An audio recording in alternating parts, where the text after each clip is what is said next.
జనం వినోదం కోసం సినిమా తీస్తారు సరే కానీ నిజ జీవితంలో సినిమా షూటింగ్ అంటూ జనాన్ని ఇబ్బందులకు గురి చేయడం భావ్యం కాదు కదా. కానీ చెన్నైలో రోబో 2 షూటింగ్ ట్రిపుల్ కేన్ అనే ప్రాంతంలో జరిగినప్పుడు ఆ చిత్రం యూనిట్ వాళ్ళు చేసింది అదే.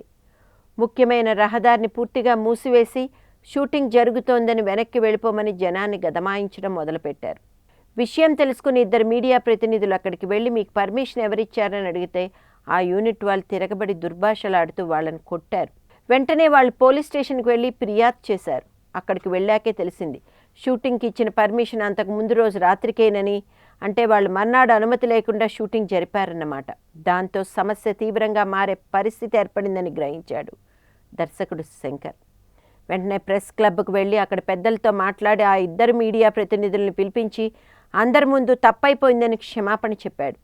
వాళ్ళు శాంతించి కంప్లైంట్ను ఉపసంహరించుకున్నారు. అలాంటి వివాదం శాంతియుతంగా ముగిసింది. మీడియా బలం ఏమిటో మరోసారి అందరికీ తెలిసింది.